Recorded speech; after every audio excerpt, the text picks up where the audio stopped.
it will be visible to all the others later on. Thank you very much, Prof. Satish, for joining us today. We'll have a quick brief info about the speaker. So Professor Satish Kumar is a professor at Finance and Accounting area at Indian Institute of Management, Nagpur. He has also 18 years of teaching and research experience at Management Institute of Repute in India and abroad. Dr. Kumar has obtained his doctorate from Indian Institute of Technology, Roorkee in 2012. He has also qualified Junior Research Fellowship in 2007. His teaching and research interests include corporate finance, financial management, supply chain finance, small business finance, corporate governance, consumer economics, systematic literature review, bibliometric analysis. He has over 150 research publications in his credit with work appearing in journals such as FT50, all the A category. In terms of Dr. Kumar is also the associate editor of leading journal, Business and Finance Journal for such as Electronic and Commerce Research, International Review of Finance and Analysis, Research in International Business and Finance, and also the Journal of Consumer Behavior, International Journal of Logistic Management and Qualitative Research in Financial Market, and lastly, the Journal of Asia Business Studies. So without further ado, I give the floor to Professor Satish Kumar. Before, just a quick guideline to all the participants, just make sure you keep your mic muted. Post your questions in the chat box so that the questions will be answered by the speaker at the end of the session. Do not scribble on the shared screen by the speaker. So I give the floor to Professor Satish. So thank you, Dr. Rupam, Professor Mustafa, for having me for this, webinar on systematic literature review. My special thanks to Taylor University for sending me this invite, and my regards to my friend Mustafa and Rupam for arranging this, a webinar. Though we could not have it, earlier on the scheduled time, but as I was settling to the new position. But let's I'm happy that we are here today. So let me just start sharing my screen now. So sure. Just indicate me, whenever we are ready to see. Yes, we can see it. Yeah, so what we are going to talk about today is that, how to develop a systematic literature review, though there are plenty of guidelines available. So people have written a lot about how do you actually write, but still, especially postgraduate student and faculty, young faculty member are always concerned that, how to kickstart a systematic literature review. So though it is a shorter webinar, but I will encourage all that if you want to go more in detail of what we are going to talk today is that there are already a couple of videos available on YouTube, on Research Beast, which is a channel run by one of our colleagues at University of South Florida. So you can go there and, have a look on those, I think the recording range is between 2 hours each of them. So it's in two parts actually. So, why actually we should do a literature review? That's the first question. Is it essential part of it? So, assumingly we have a postgraduate student, PhD student, and young faculty member, or even a seasoned researcher.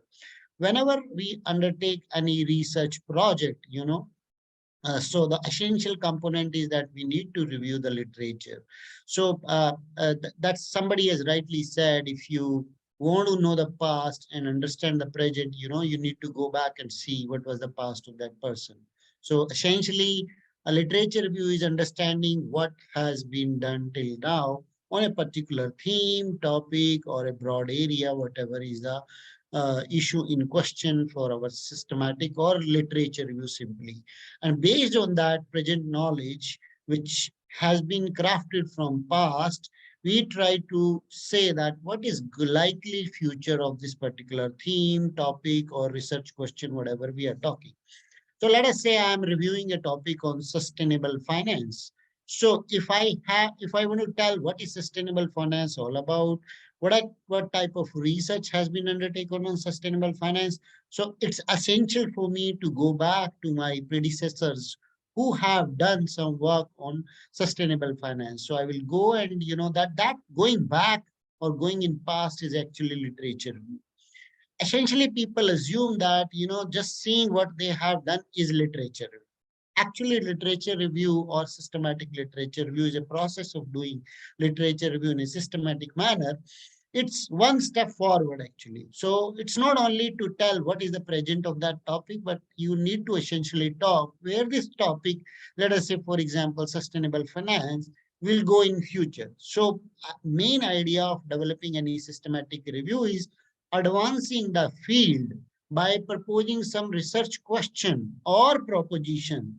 Okay, so that any researcher, who is doing research in the, next to me, coming to the field and doing research on that area, can undertake those unanswered questions which anybody has identified in the systematic literature review process. So that's the basic idea of, systematic literature review or literature review per se.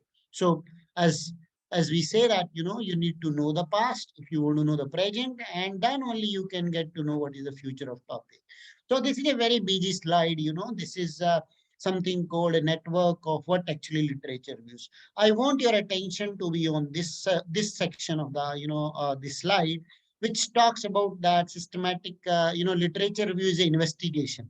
What do you investigate? You investigate a research topic. Just now I said sustainable finance. Okay, that's what it is. So that is a topic, and you do it with a particular process. Okay, and that process means you have multiple steps to undertake, and this process is always a systematic, and that is why it becomes systematic literature review, or some people call it structured literature review. And basically, when I say process, it includes three steps. One is identifying the keywords of that particular topic. Second is searching in the existing literature. So first prerequisite for doing a systematic review is that I should know what are the keywords which describe that particular research topic or research problem, actually.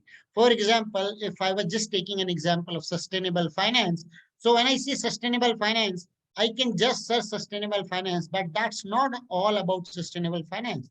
We need to know what are the related terms, what are the synonymous, what are the related topics which hover around, this particular theme of sustainable finance. So when I started reading literature on sustainable finance, I got to know that impactful investing, okay, impactful investing, socially responsible investment, green finance, okay, then climate finance, okay, and something called, green bond, responsible investment, okay, responsible investment. All these together make up this topic or research topic called sustainable finance. So first prerequisite is you identify the keyword. Okay, that's very, very important.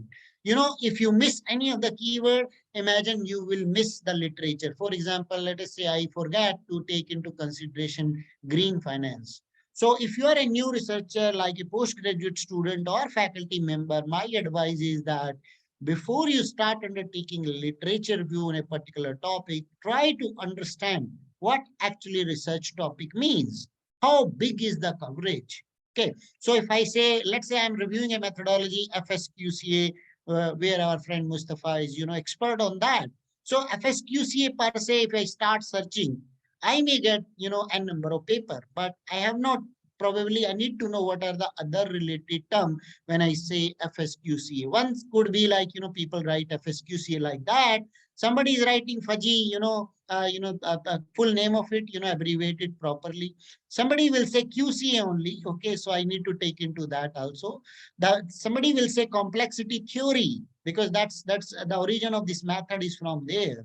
So, what I mean to say is that whenever you start a topic or research topic, you need to have a dictionary of keyword rather than one or two words. It can as long as maybe 20, sometimes 30 words related to your topic. Now, what will be the number will depend upon what is the scope of that particular topic. Okay, how how many words can define that particular topic. For that, if you are a new researcher, PhD student, postgraduate student, or early career researcher, then what is advice? Advice is go through the material which define that topic actually.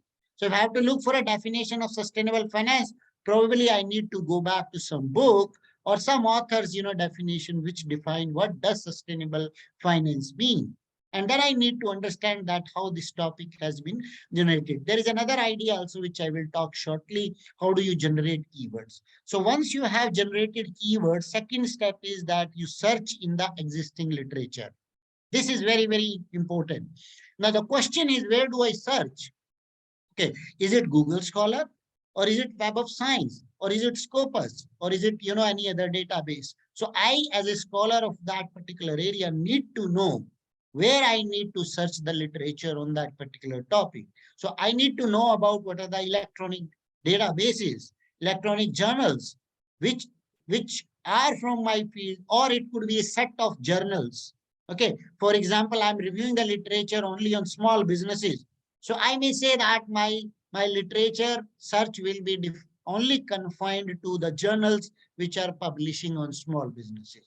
For example, Small Business Economics, Journal of Small Business Management, Entrepreneurship Theory and Practice, ETP, which is a FT50 journal, or Journal of Business Venturing. You need to have a knowledge of what is called, where do I search the existing knowledge. If I do not search properly in the existing databases, I may be missing the half story actually. That's the basic problem. You need to understand whenever you're searching, you should have a complete dictionary that where should I search. Okay, for those who are, most of the participant in this, program, which we are doing now, a webinar, are mostly from, business management and allied area. So for that matter, Scopus. So there is one database called Scopus, which is by Science Direct or Elsevier. Okay, so it's a database. Then you have Web of Science. Okay, Clarivate Analytics have one database called Web of Science, where you can start searching. If you don't know, if you know specific journal about your area, for example, Mustafa's works, or Rupam work is mostly on tourism. So you need to know what are those tourism journals, which comprises of my field. So depending upon your level of search, or in terms of level of education, are you a PG student, are you a postgraduate student, or a PhD program student, or a faculty member, you need to know that what are the different sources where I need to search. And last step, third step, in fact, it is second last step. Fourth step is writing the findings, evaluate your search result. That is again very important. Why? Because let us say I search in Scopus, machine may give me, 2000 entry. As somebody must be aware that what is the mechanism when I will put any keyword in the Scopus, it will search by what is called matching. Okay, so if I will write green finance, so it will search in the article, title, abstract, and keyword, and try to identify where is the word green finance is appearing. So it will give me a hint. So you will search A, it will bring back A to me. But that A may not be relevant to you. Probably you are looking for A square of it. Okay, not A actually. So in that way, you need to evaluate the result, whatever you have got. Is that relevant? Is that quality? Is that identifying, and another way of evaluating is you need to identify the gaps from that particular, whatever you have found. And last step, which they call it, fourth step, is you need to document the finding of your systematic review, or review what you have found. How do you document it? I will shortly come to that point also. Feel free of writing your question if you have there. I will spare 10 or 15 minutes, for probably Q&A, as our friend Rupam has already mentioned. Okay, now this is the summary of why people do literature review. What is the purpose of literature review? Essentially, a literature review provides you a comprehensive knowledge. Okay, so when I say comprehensive knowledge, you need to understand that my search should be comprehensive even. Okay, I can't, say I searched only Google Scholar, or only on one database, or 2-3 journal, selected journal, and I say this is a comprehensive review. So literature review per se on a particular topic provide you comprehensive knowledge about what? Different themes of a particular topic. So for example, we did a paper on sustainable finance and we identified there are 5 different domains of sustainable finance where people are researching in the past. Then we identified what are the gaps. We synthesized those studies and we identified that what is the missing link between those studies and what could be the future of those particular. So in theme A, theme B, theme C, and theme D, and probably theme E, what are the possible missing link.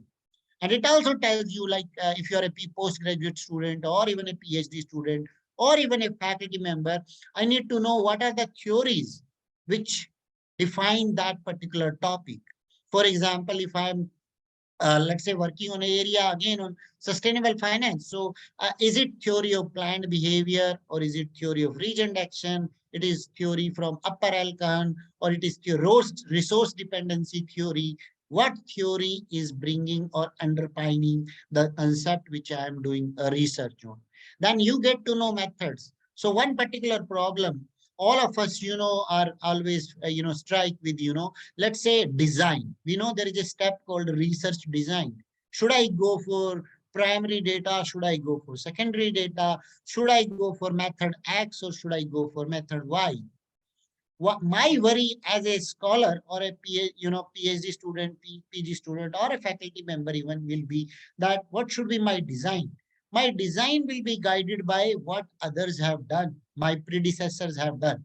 Possibly I will have a look on that if regression is being used by them, which type of regression, panel data regression, linear regression, non-linear regression, fixed effect, random effect, and I can propose something new also. Okay, I can say, okay, regression has shortcomings, so I'm proposing something new, qualitative comparative analysis, or probably FSQCA. Okay, so that's how you get to know what are the methods being used, what are the theories being used, what are the concept or themes which has been researched in the past about particular that topic. One advantage of doing literature review is that you can avoid duplicacy. Okay, duplicate. If somebody has already done, we always receive this question whenever we send our paper to review, or reviewer always look for what is called novelty. What is the novelty? What is new in this particular work? To establish the novelty, you need to carefully dig the existing literature, existing studies. Either you need to say that concept which they have, reviewed is incomplete. So I'm adding one more construct to the existing concept. Okay, and that's my contribution. It could be method also. It could be theoretical, maybe this theory has not been tested. So I'm using Upper Alcan theory principle and I'm applying that whether this relationship A influence B exists or not in the phenomena which I am undertaking.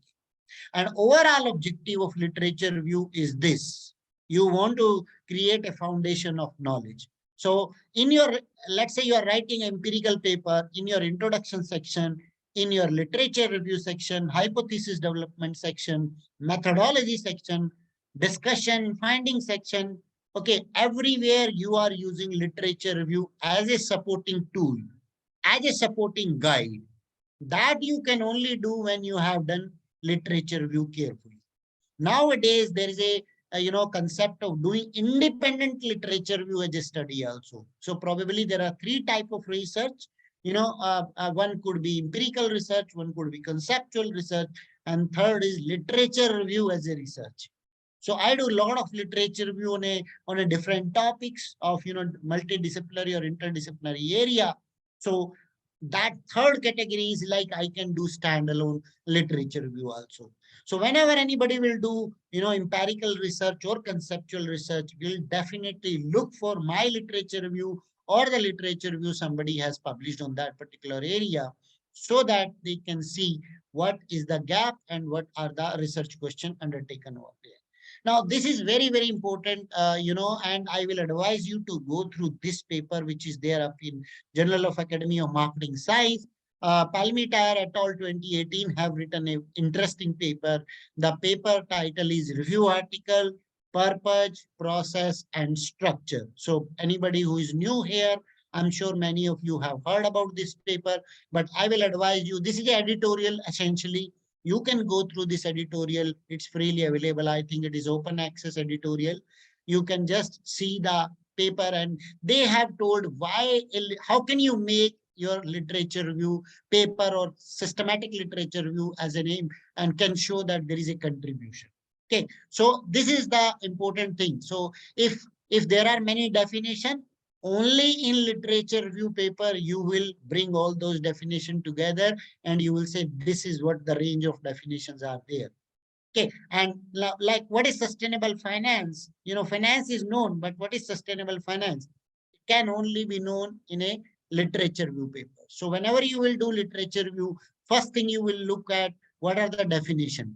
Are there ambiguity in the definition? If there is ambiguity, why that definition ambiguity is there? Is it because of the scope, context, theme, or something else? The definitions are very. Then second contribution is that you get a integrated and synthesized overview of the topic or current state of the knowledge, on a particular topic. When you will read a literature review, standalone literature review paper, which I'm referring as independent literature review, you will get to know that what is the overall knowledge of that particular topic. Then you can also find out inconsistency in the prior result, and you can also offer some potential explanation. Let me just explain you with the help of a small example.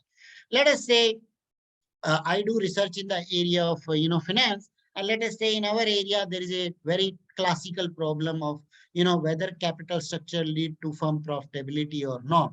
So let us say I did a paper on where I took many variable, and one of the variable I say that firm which uses more debt, okay, so level of leverage, so they have more ROA.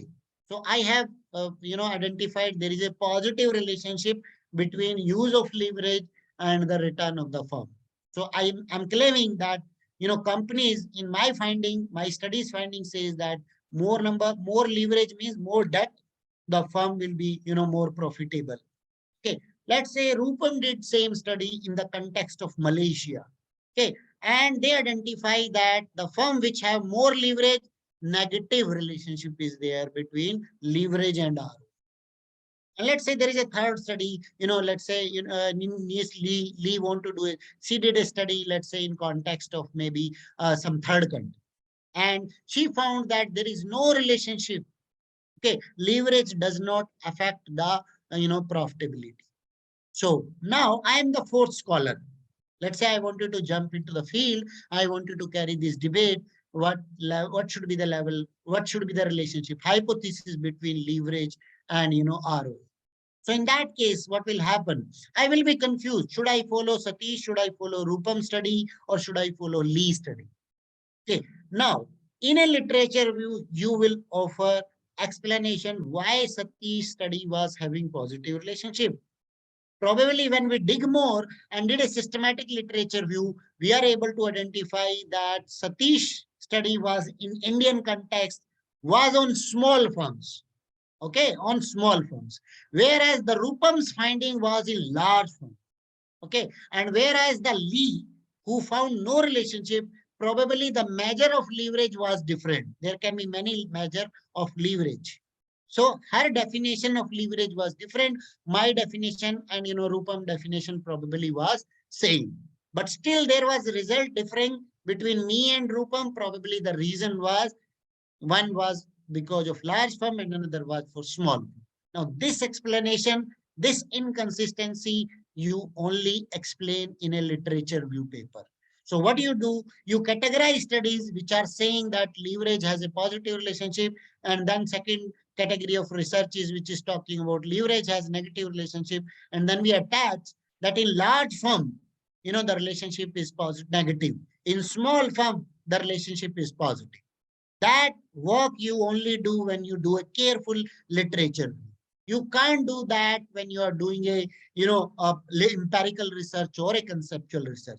In empirical research, you just pick Satish or Rupam or Lee hypothesis and just say that following Kumar, following Konar, and following Lee, we are proposing this relationship. So this is another benefit of doing literature. Then methodological approach, as I have already explained. when I do a literature review, I got to know, I will be able to know that what are different types of methodology, regression, factor analysis, SCM, PLSCM, primary data, secondary data, two-stage ANOVA, two-way ANOVA, what type of, testing has been done, methodological choices people have done. And using that as a base, I will also use, let's say I'm the next researcher, I will use the same, or I can propose something new. Okay, I can say regression has following deficiency. So instead of linear regression, I'm proposing, panel data regression. Why? Because linear regression has this shortcoming, and earlier studies, those who have done in the past linear, they have claimed that this particular methodology has this. Second last, is that you will be able to develop a conceptual frame. Remember, every empirical paper got something called research framework or conceptual framework. What is conceptual framework? Conceptual framework tells what is the relationship between variables. Okay, let us say there are multiple variables. IV, we call them independent variable, and then we have DV, which is called dependent variable. So what is the relationship? Conceptually, how they are linked.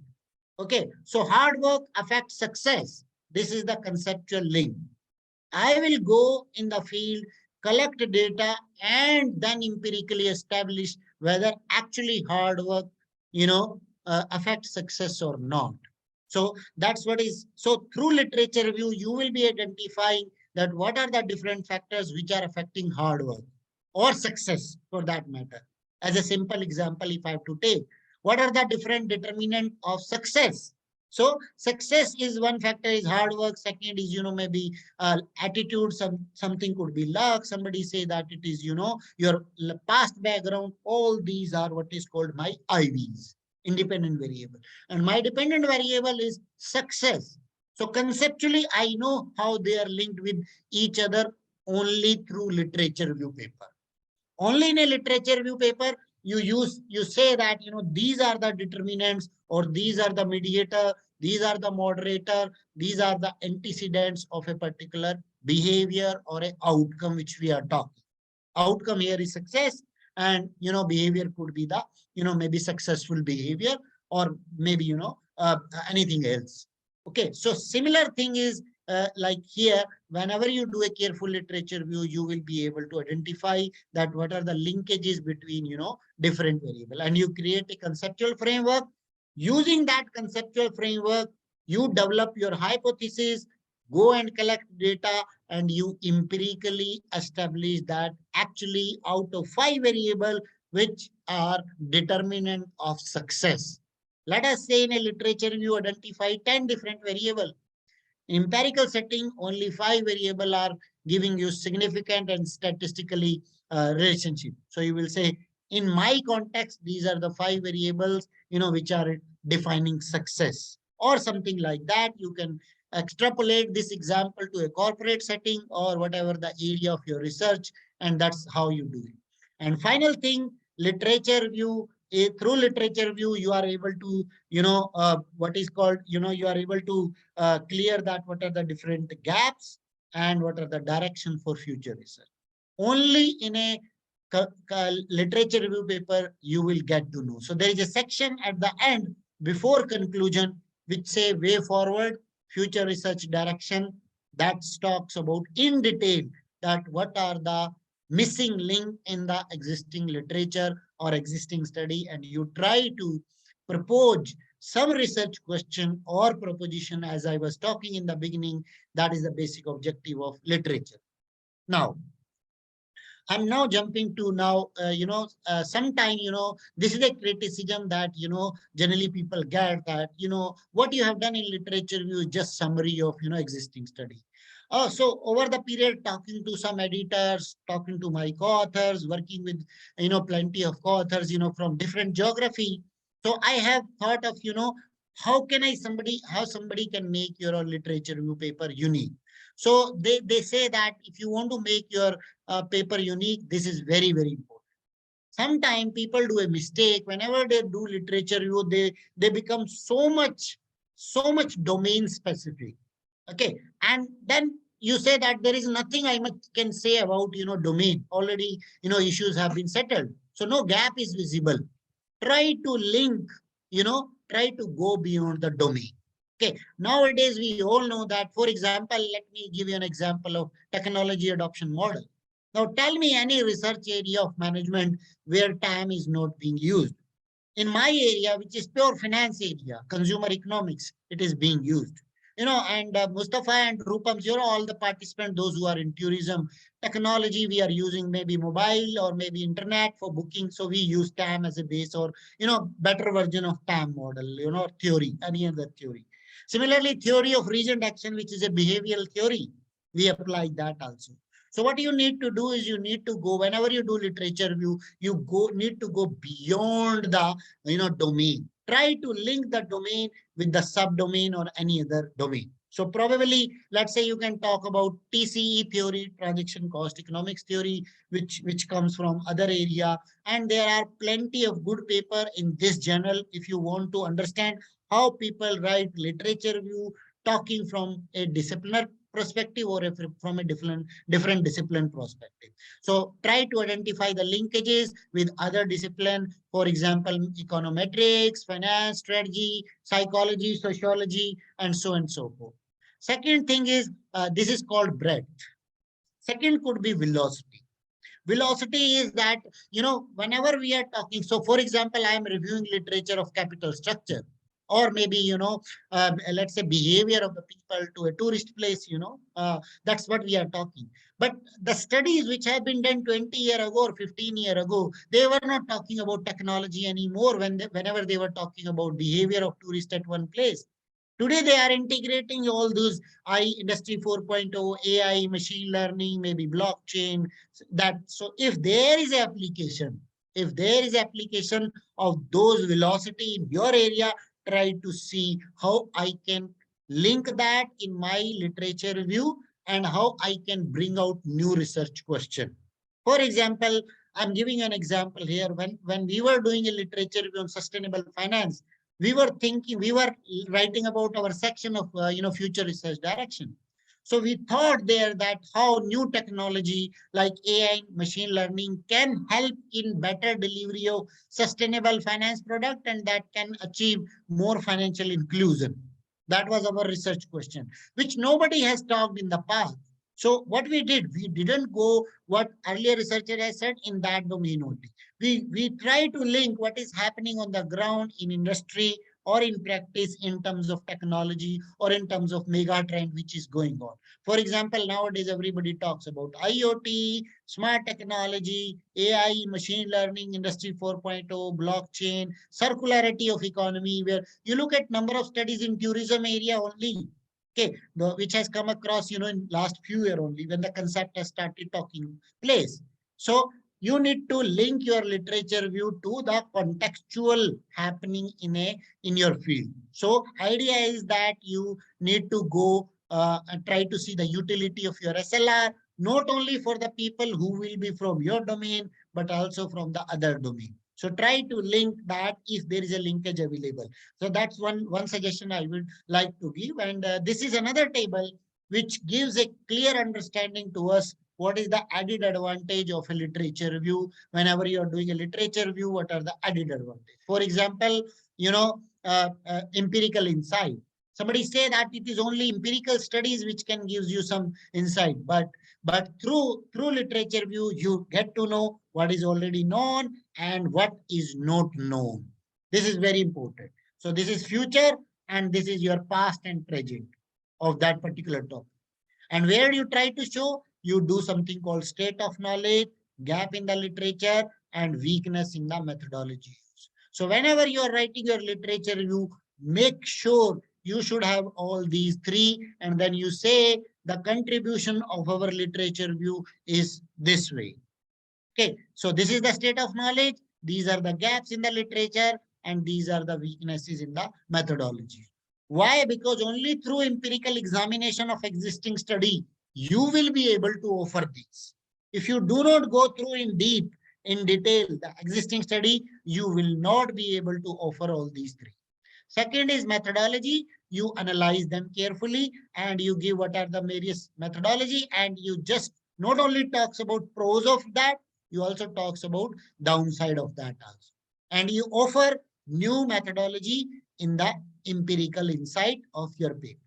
Then theories, then you talk about different theory being used and you give domain, what are the different theories, strength and weakness of theory, impact of those theories and their result on the result, and what are the potential for existing theory. I'm again naming a journal, International Journal of Management Review. This is a journal by British Academy of Management, BAM. Okay, it's journal by Wiley Publication, sister journal of British Journal of Management. If you really want to learn how to write and develop classical literature review, systematic review, please go and read the paper from there. Apart from there are many outlets, but this is exclusive outlet only for literature. Okay, only literature review are published, and that name also say International Journal of Management Review. Only review paper are published. Conceptual review, systematic review, hybrid review, or different type of review are published there. So go there and read the paper from there. Finally, gaps you have to show and you have to develop a conceptual model. If you offer all these 5-6 things in your literature review, you can say that your literature review is comprehensive. It will be well read, well cited by the scholars, those whosoever will be coming from that day. So if you have done a careful job in synthesizing the literature on sustainable finance, anybody who will be joining the field and will be willing to do the research on sustainable finance, they will definitely refer your paper because you have covered everything, whatever required, essential component of any systematic literature. So my advice or my learning from doing literature review, systematic literature review is that whenever I write a systematic literature review or we write a systematic review, we make sure that our literature review has all these components so that it is a complete or comprehensive knowledge on that particular topic. These are some common mistakes, researcher generally, first time or, maybe those who are not seasoned or trained in conducting, systematic review do whenever they do. So first of all, they fail to describe why the literature review was, people just do literature without telling what was the motivation, what are the paradoxes, what is the need.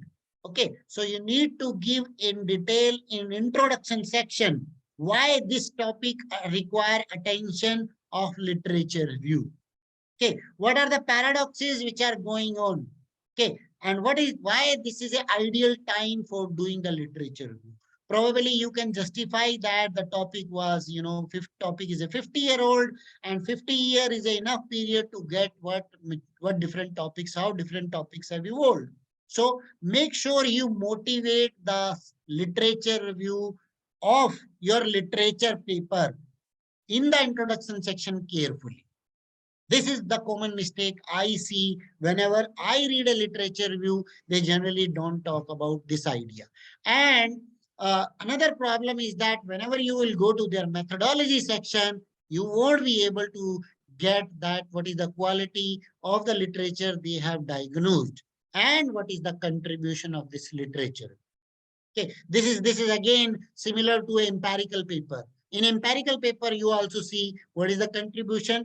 In a literature review paper also, a reviewer, editor, associate editor, or the gatekeeper, we call them, they all will be looking at what is the contribution.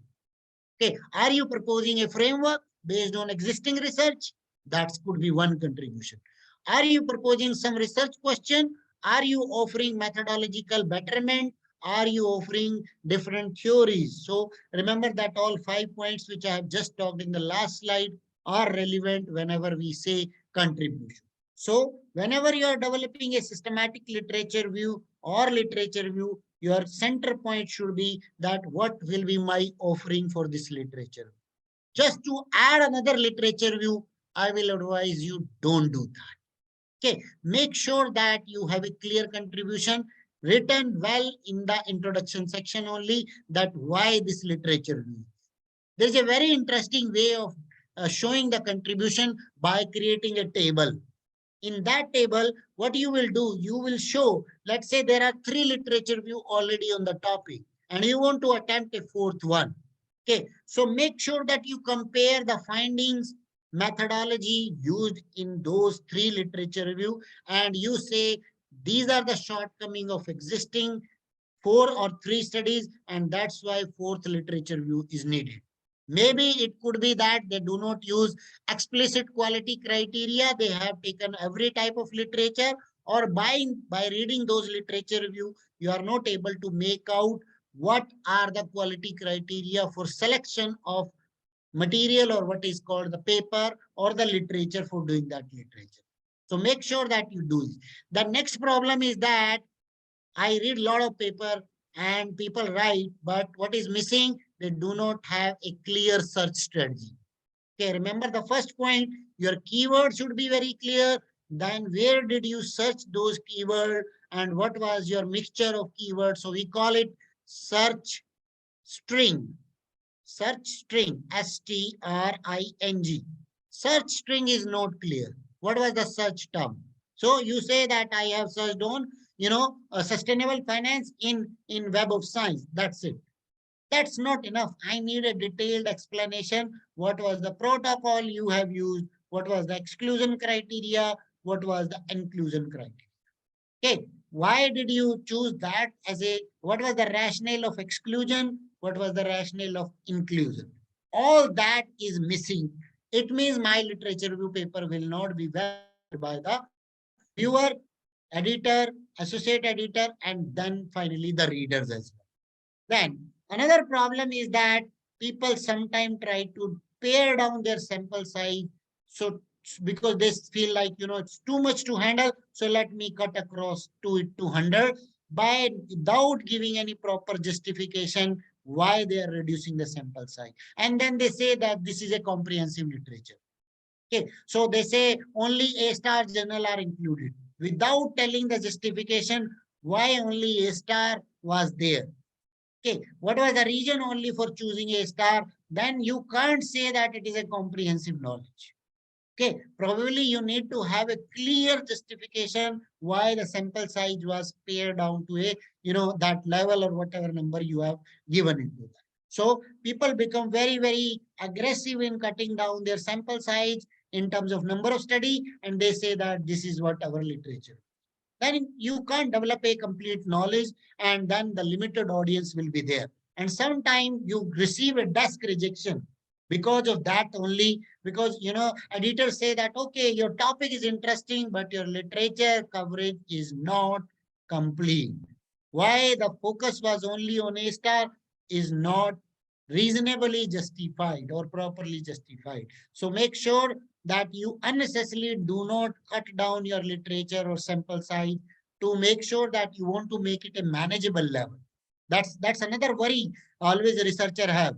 How to read 500 studies and then summarize, probably. Then you need to find out a better solution rather than cutting it to a B, D, C, A-star or A only. You need to probably think from different perspective by reading others' literature review. As I mentioned, IJMR, you can read and they offer very interesting guide. Even many editorials are available written by the editorial team where they say that whenever we are looking for a literature review, what kind of literature review we are looking for. So that's how you need to be very, very careful. So as I said, if you are limiting it, so limiting it, it means that you are, it's a warning flag. Warning flag should not be there whenever you are reading it. Third is that, people generally overly focus, on figures, tables, and everything. They say systematic review is all about graphs, tables, and figures.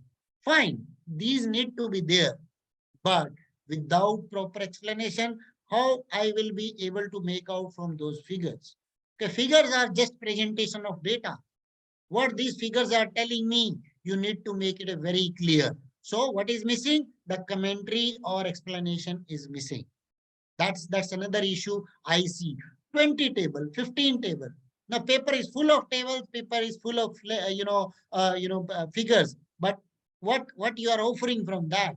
Do not leave it to reader to read them and get out what is the meaning of that.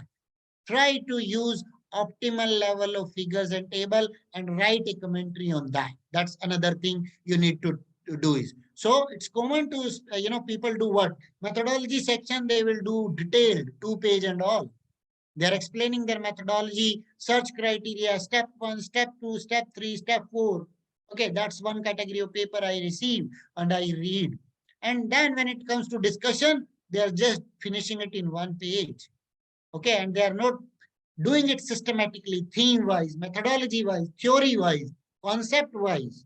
Okay, you call it TCCM or whatever framework are available, people have developed, researcher has developed. Use that to organize the finding of your study so that whatever people are offering, and interestingly, what is missing, what is my more worry when I read literature review, upfront research questions are missing. Okay, why this study? We call it research question or research objectives. So make sure just below your introduction section, at the end of your introduction section, you write 1, 2, 3, or 4, or maybe 1 or 2 only, research objective, why this literature review is there. Why? What are the research questions you want to address through this literature review paper? I will show you some sample of research question from the real paper where people are talking. Okay, so idea is that you have content with you, you need to talk in the context. So content to context is missing. So you have content, but context is not there. It has no meaning. So make sure whenever you are developing a literature review, you do not repeat this mistake. Lastly, this is another issue. Overly descriptive paper, you are not explaining that content into context, which I have just talked here. So make sure that you don't repeat those mistakes and fall into prey of that. You are getting rejections from journal number 1, journal number 2, and journal number 3. Every time you get rejection, I know how painful it could be, and I know how demotivating it could be for a scholar. Those who have spent 6 months or let's say 8 months on developing that paper. So make sure that you take care of these problems carefully. So there are some interesting papers available.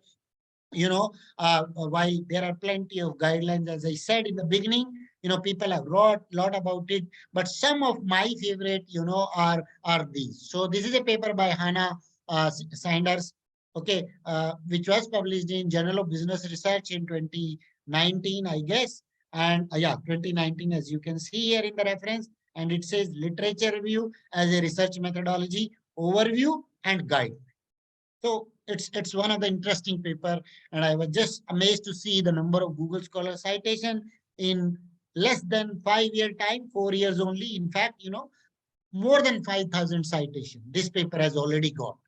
Okay, so if 5,000 citation, it is a testimony that this paper is really one of the interesting guideline for researcher in contemporary period, what actually literature review is talking about. Then second paper, on the right hand side here is by Webster and Watson. Okay, Webster and Watson has written 2 papers. I think their first paper is 1986 paper, if I'm not wrong. My remembrance is not wrong here. So you can see their original paper, Webster and Watson, and this is latest one, 2002, which is published in MIS Quarterly, where they say analyzing the past and prepare for future, how to write a literature. So you need to read this paper, this editorial very carefully whenever you are doing. If you are no matter you are a researcher from tourism, no matter you are a researcher from finance, marketing, or any other area, this paper is still relevant for all people. Though the context of writing this paper was IS, information system as a field, but I believe this is relevant for all of us. Okay, then if you are looking a value of your literature review from practitioner point of view, I can suggest you this particular paper, which is written by Garima and Tima Bansal, okay, which is Pratima Bansal. They both work in an area of sustainable development, grand challenges and all those issues which currently the world is facing, hunger, poverty, and all. So they do a lot of work on that area, and they have written that whenever you are developing a systematic literature review, you can involve managers also. Okay, so this is the application of your LR into literature review. So because you can get some research question from them. So when you are developing a future research section, imagine if I'm talking to a practitioner who is practicing sustainable finance, so he can tell me what's going on in industry. Okay, so I can bring and convert that language or discussion which I had with that fellow in a research question or proposition form whenever I am developing a literature review paper. So this is another interesting guideline paper published in Organization Research Methods Journal. And I think again, it's a open access paper available there. Then if you want to understand typology of different review, what different type of reviews are there, this is the older paper, 2009 paper, which is from Health Information and Library Journal, where they said there are 14 types of review. So if you want to know what type of review are there, please follow this paper, which is up there. These two guidelines paper, me and my co-author has developed off recently by working on multiple projects. So first paper is talking about literature review as an independent study. So, earlier paper, which was by Hannah, this one, it's not talking about literature review as an independent study. We wrote this paper considering that there are author who develop only independent literature review study. So we group of researcher, I think 16 of us has developed, and from all area. So if you look at the author collaboration here in this paper, they are from tourism, they are from entrepreneurship, they are from IT area, they are from marketing, finance, general management, entrepreneurship, all area people, general management, strategy, even IB. We have all type of people in this paper, and we all develop this piece considering what could be the general guideline whenever you are developing a paper, independent literature review paper for academic practice. And this is another paper where, Lim and my co-author, Lim and Ali, we developed a paper, how to advance the knowledge through literature review, what is known and how do we contribute, especially if you are considering services as one of your area. So tourism fall into that. So this paper is also relevant if you want to go and read this paper, again, a open access paper. This paper was published last year, and within less than 1 year, this has more than 20K downloads, 20,000 downloads, and closer to 78 or 79 citation as on date. So again, we are getting good feedback from readers that this paper is really helping them for understanding how to develop a literature.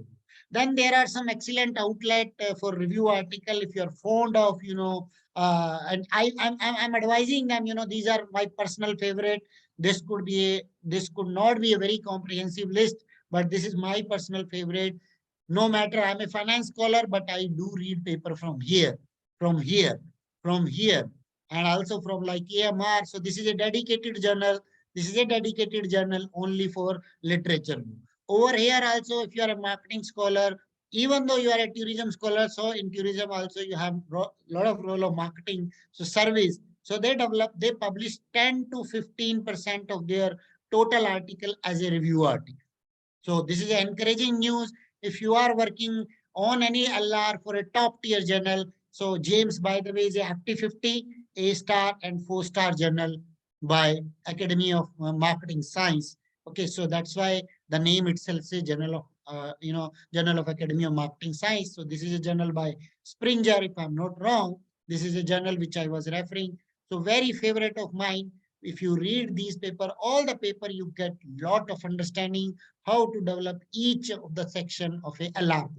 So whenever I was talking that how to link your paper to different area, I always go and read newer paper here, because whatever people are publishing here is sometimes cross-disciplinary and sometimes it is specifically to a particular field. So AMJ, if you are a general management scholar, okay, or any other area, even, Academy of Management Review from Academy AOM. So this is a very interesting, again, FT50 A-star, 4-star outlet you can do. Then there are these journals, which also publishes, the literature review as a special issue. Okay, so there is an annual or biannual or twice, once in a 2 year, there is a issue. So if you are OBHR or related area study, so you can refer job. So every 2 year, they have a SI special issue on literature.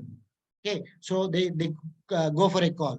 JIBS, annually they go for a call for, international business research. They talks about, again, this is a UTD, okay, FT 50, A star, and 4-star gem. Okay, so this is the journal again in UTD list also. One of again my very favorite and finest piece. So for example, Mustafa, as I was telling, Professor Mustafa work in area of FSQCA.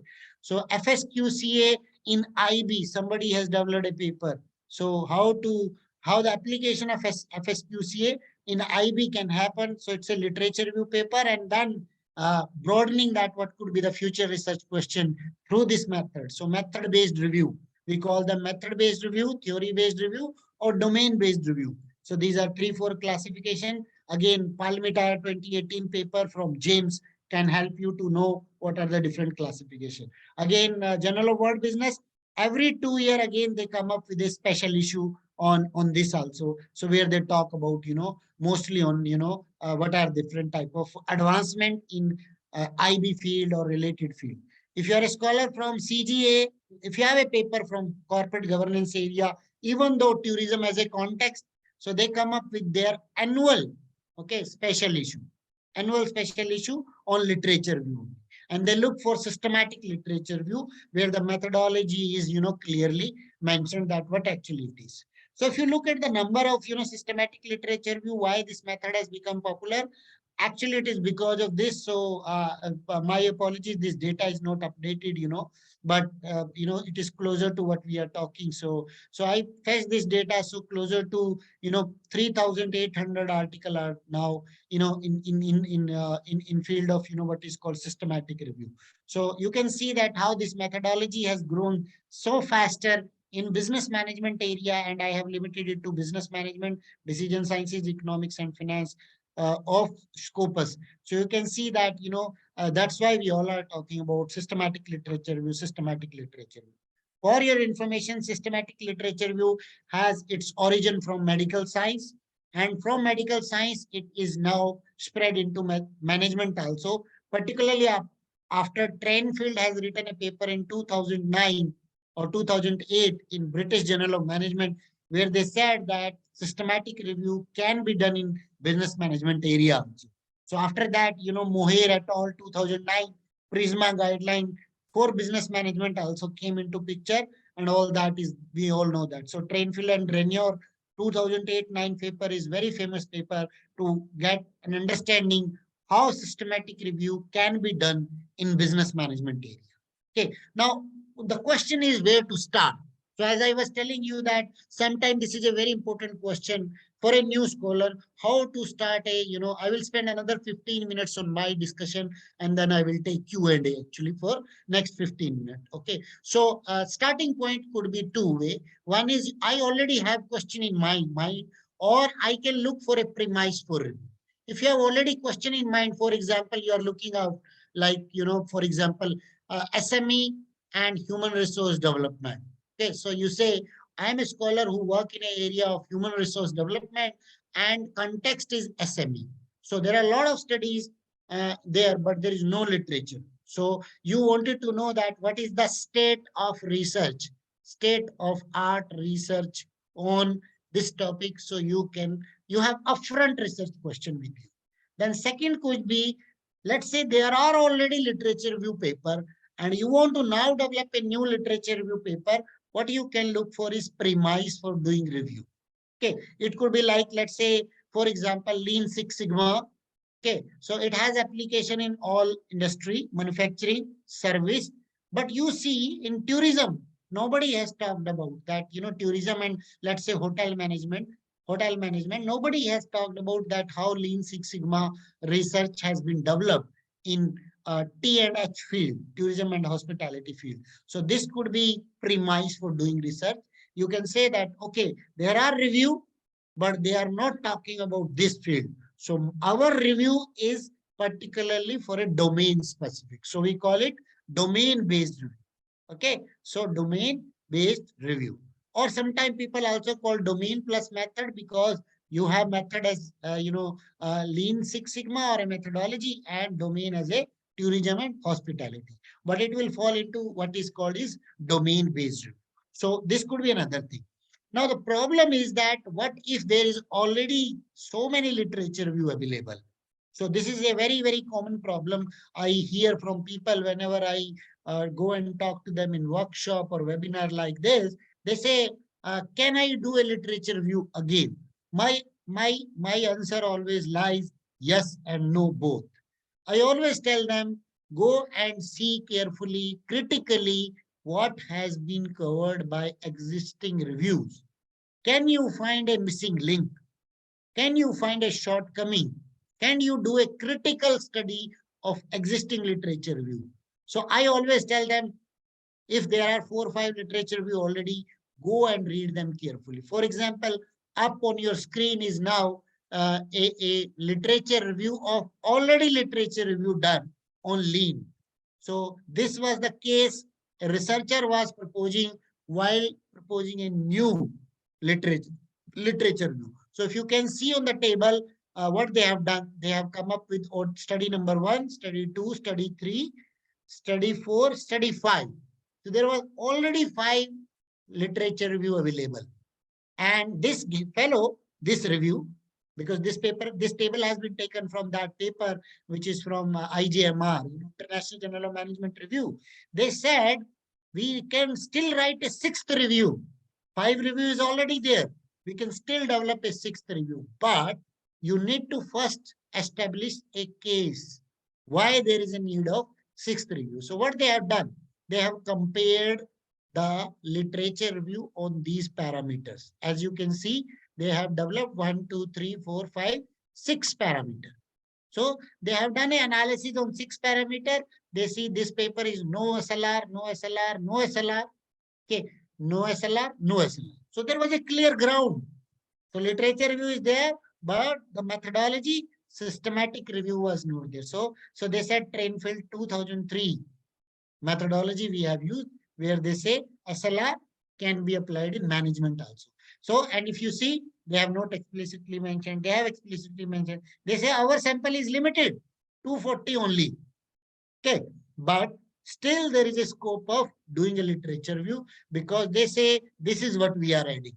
Earlier study, this is missing, theoretical perspective. Earlier study, this was missing. So this is our contribution of that literature review. This particular literature review, which they have developed. Now, you know where this table was? This table was upfront in after the introduction section. Now, at the introduction section, they said, why this review? So they said, here are 5 reviews, and this is the 6th review.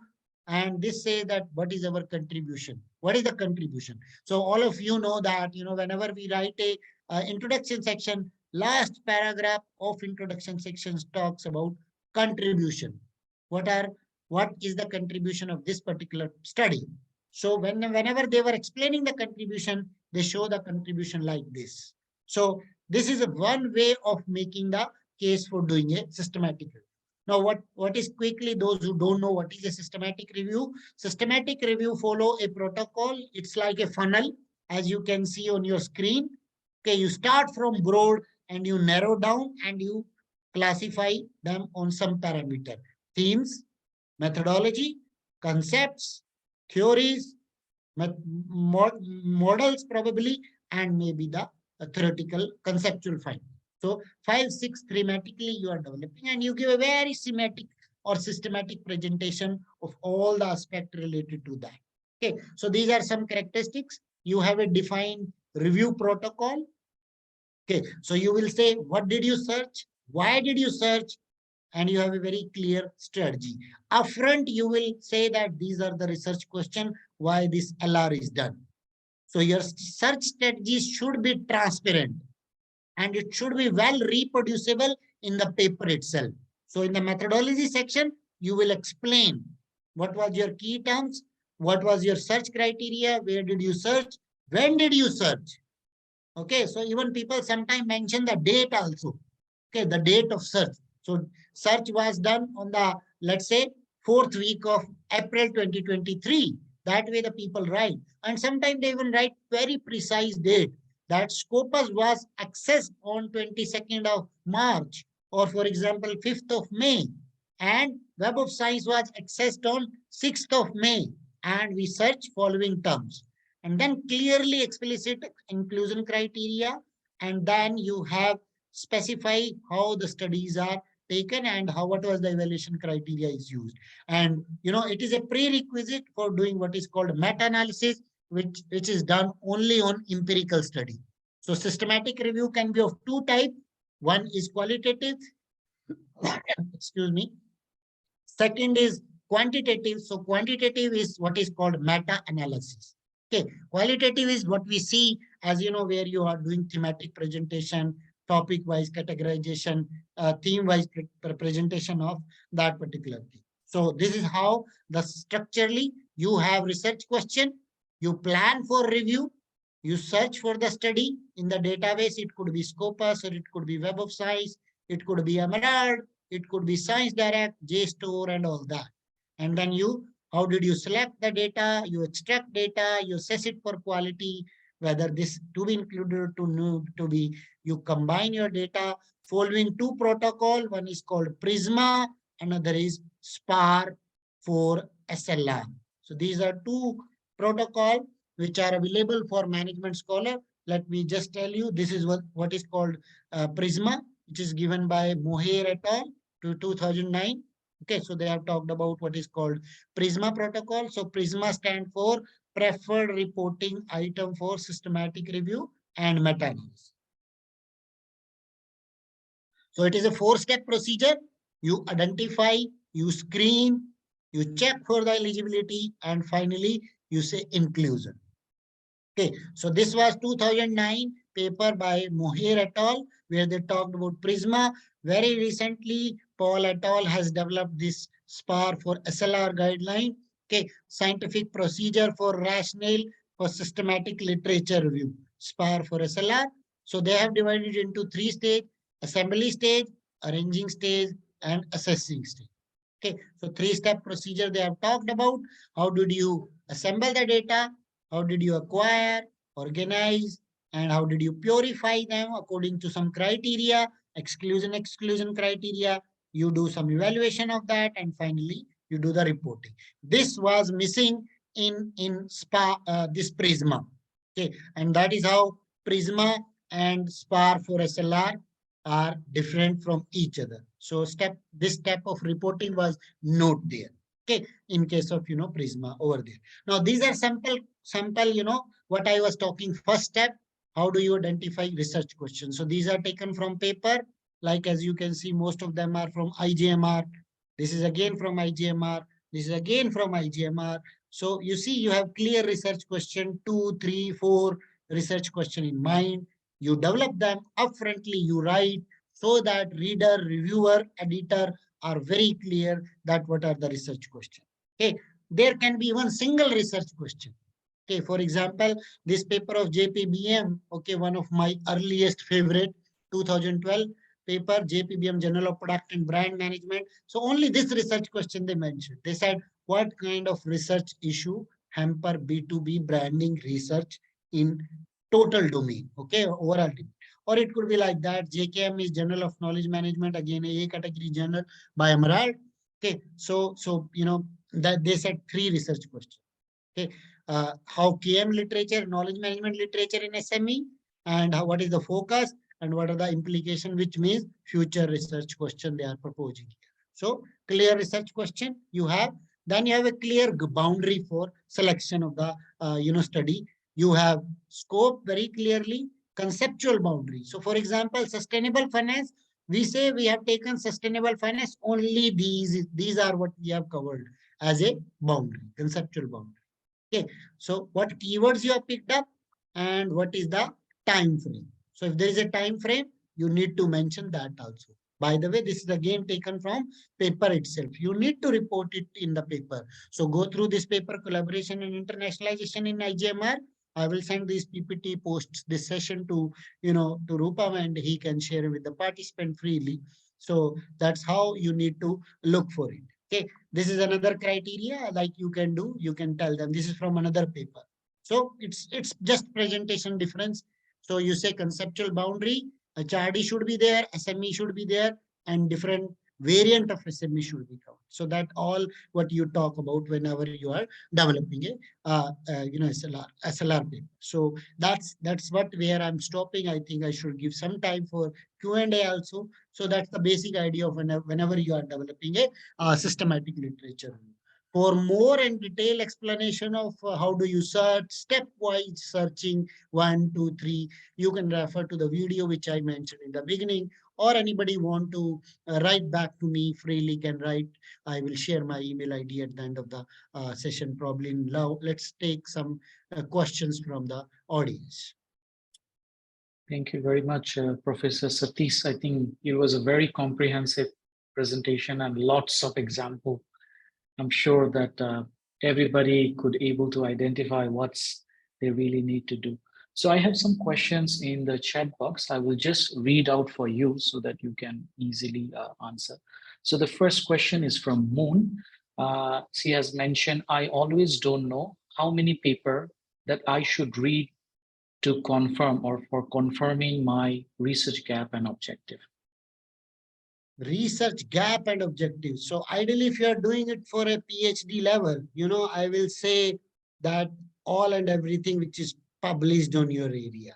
So if you're doing it for, research paper point of view, then obviously all the research paper from that particular area should be part of your coverage. So I can't give you a number, like, 10, 5 or 16, but to understand how gaps. So one liner answer could be look for a comprehensive literature review on that topic.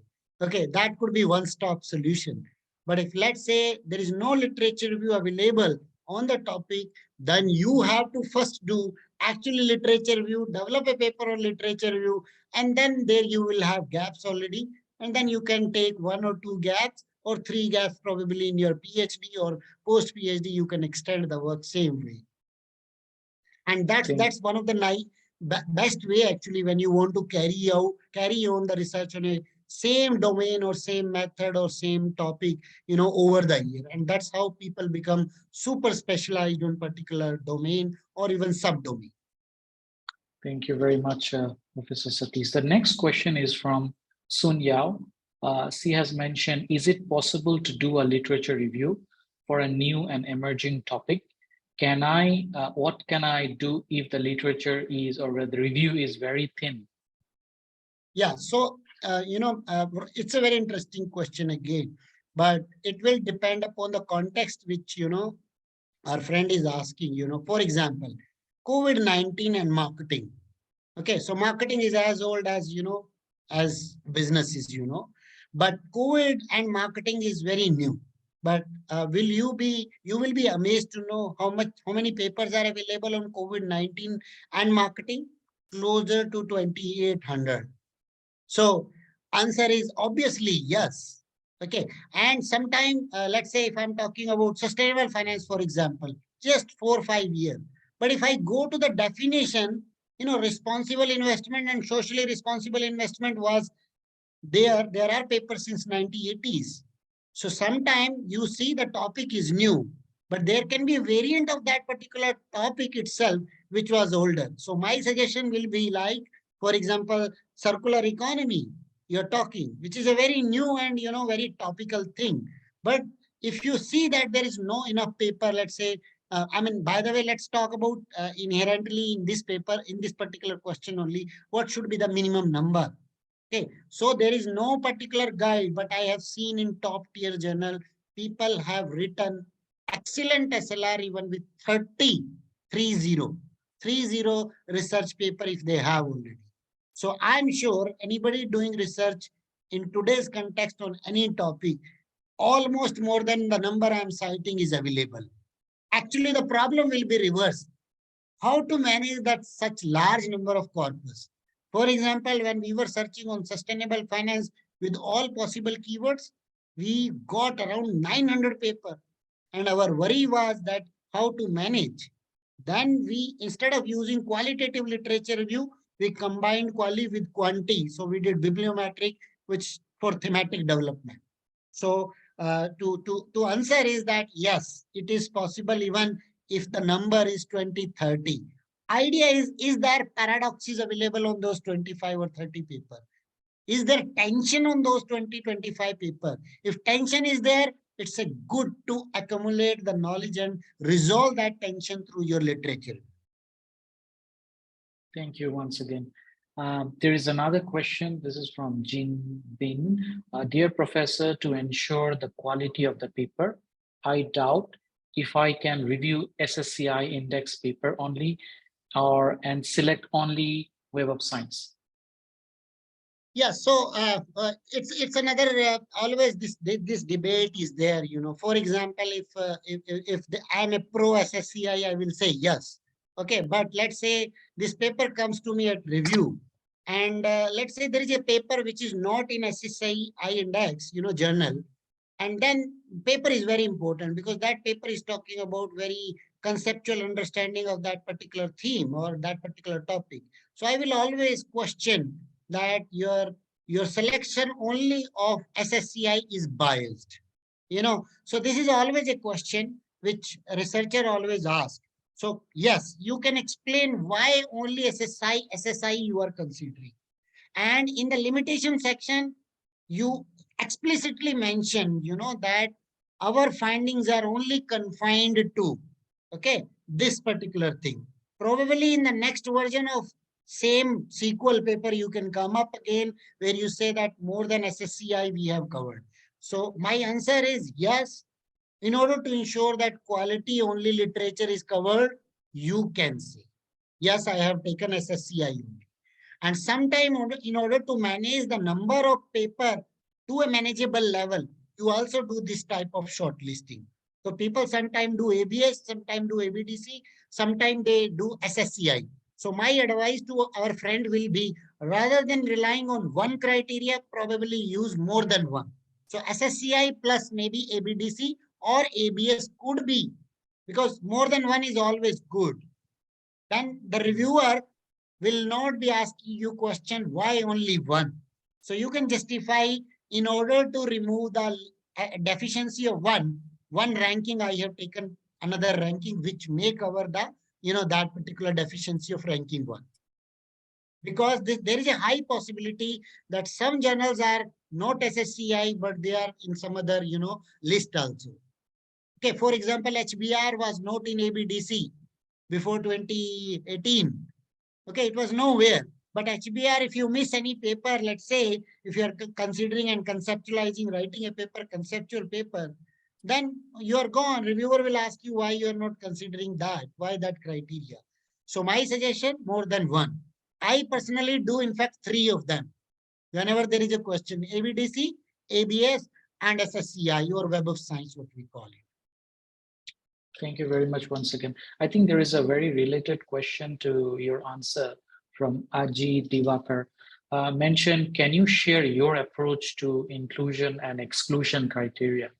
Yes, that's what I have just referred, If the number is really large, what I do is I reduce it this way only so that I satisfy all the criteria. Remember, reviewer is there to find a single fault in your paper to reject. So I, as a, author of that paper, should also not give any obvious reason of rejection of my paper. So in order to ensure that what I do, I cover all the terms very carefully. My approach of getting, let's say the topic is new, I don't know that what this topic means. So what I do, I go to Rupam, I go to Lee, I go to Aji, or I go to Zuan, that okay, so this is the paper I'm doing, these are the concepts. Do you mind adding new terms to this? And probably I will go to those people, those who are publishing in that area, researching in that area, or practicing in that area. I can give you very live example here of sustainable finance paper. When we were developing sustainable finance paper, we were taking 5 terms. Okay, and then I was not very sure that whether we are covering all the terms or not. So what we did, we wrote at least 15 researchers that we are doing a review paper on sustainable finance. And since you have already published on sustainable finance, do you mind adding or deleting, suggesting any other new term which comes under sustainable finance definition? This is approach number 1 we did. Though it is a time consuming, but it is like a must thing. It is like getting your work done vetted at the initial stages only, rather than reviewer come back to you and say, hey, you have not taken green finance. And then your whole exercise of doing literature review is a waste. Okay. Second thing which we did, we went to practitioner also. We contacted 3-4 industry people, and out of 4, only 2 said, yes, I will be willing to help. We said, you are doing sustainable, you are handling sustainable finance product. What terminology you use? Okay. So our idea was that to catch hold of all the literature at the very beginning, so that we need not to redo this process. If you do this process, especially when you are a novice researcher, when you don't know how to take your first step of SLR, a baby step of SLR, then probably this approach is the best way of doing it. Second thing, read some important guide paper on SLR. Okay, as I mentioned in my presentation, IGMR or go to Hana's paper in JBR, they are really excellent guide available by the researcher. Editorials are written by Palmitaire 2018, I have already mentioned. These are really helpful. Once you will keep them and then develop your paper, I think you will be good to go. Thank you very much. I think there is one more question from Moon, as mentioned. How many aims should we do for a SLR, like finding a gap or theory or variables and Yes, so on? yes. Yeah. Ideally, not more than 4. Okay, I have not come across in a top tier journal with any LR paper or SLR paper which is talking about many research questions. Because if you have many research questions, imagine your length of paper will also go. Okay, and literature review per se are already lengthy. Okay, so you need to consider the positioning of your paper also, that no journal will be asking you more than 8,000 words or at the most 10,000. They are very liberal for LR paper to the extent of 10,000, but not beyond 10,000. So in order to manage that, probably 2 or 3 or 4. If you feel like you have many research questions, do LR part 2. Okay, extension of your LR1 only. So there are sequel of movies, 1, 2, 3. So you can also develop a LR1, LR2 on the same topic itself, where your focus is different. Then the next one, the focus is different. Of course, the concept you are talking same, but the focus shift will be there. Thank you. I think there is a very, opinion-based question is there, like what's maybe your opinion, how to write SLR using thematic analysis method. So I think maybe the participant is asking for any specific research articles. So, So again, my suggestion would be that see some of the paper on IGMR, and I have also published. We have also published some paper. I can send across. Maybe he or she can directly write to me that how we typically find out the themes from each paper. But procedurally, the answer is that you have to read each paper. Okay, note down the theme, focus of that paper, objective of that paper, and major finding in a spreadsheet or Excel sheet, which you will develop for your SLR. Okay, a template of that can be shared. If anybody is willing to have that, I'll be more than happy to share that. You then extract them and then you summarize them. Automatically themes will say study 1, study 2, study 3. Study 1 is about personal finance. Study 3 is about corporate finance. Study 4 is again personal finance. So study 1 and 4 can be combined under theme number 1, which is about personal finance. Okay, that's how a thematic mapping is done qualitatively, okay, by manually. There is another method which is there, which is machine-based method. Nowadays, there are plenty of software, bibliometric software. There are topic modeling, Python, all that, like machine learning-based software are helping to identify the theme. Again, their logic also is same. Appearance of keyword and major appearance of the keyword, they follow that. Okay, so these are procedurally 2 ways of doing it. And then I said, there is a way to do it as I described just now in my answer. Happy to share that, spreadsheet also if somebody wants.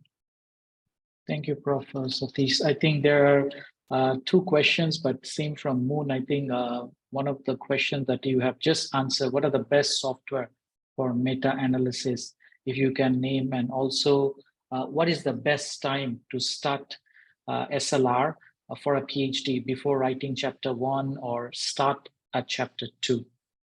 I believe, my, like what I do and where my PhD student and my training was, during my coursework itself, after completing my coursework, when I'm reviewing my literature for my topic, I straight away develop SLR at that time. I hit two things from one effort only. A, I develop my proposal. B, I am ready with a LR paper. And I run my LR paper well before presenting my topic, proposal topic. This give me a confidence if it is peer reviewed by reviewer, okay, that it is being already peer reviewed, that which means the gaps which you are going to talk in your proposal also. So in my case, I have guided more than, I think, 12 PhD students as of now.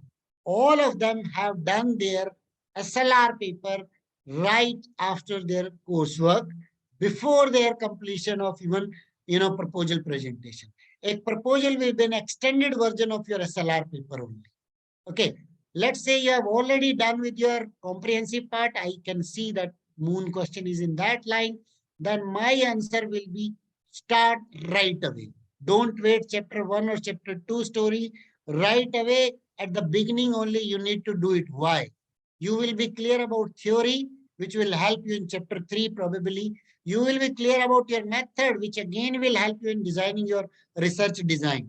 You will be again clear with your what type of methodology you will be using, design you will be using, what type of analysis technique you will be using, data collection approach you will be using. So my suggestion will be, as early as, I think the first paper by anybody should be any PhD student during coursework or immediately after coursework should be SLR.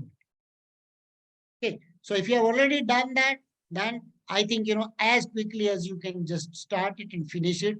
Don't wait your chapter 1 or 2 to be over. Thank you very much, Professor Satish. I think this is right on time. I think you have answered all the questions with your very great patience. And thank you once again for your great support for our PG graduate students. They are, highly obliged for your contribution that you have just made. So for all the participants, thank you so much for joining. This ends the session. And I would say once I receive the slides from Professor Satish, I will share with all the registered participants. So thank you once again, all of you, for joining the session, and also a great thanks to Professor Satish for your contribution. Thank you so much. Thank you, Rupam and Professor Mustafa for having me. Thank you, participants, for listening, and happy to help in any way if anybody is looking forward. Thank you very much. Thank you very much.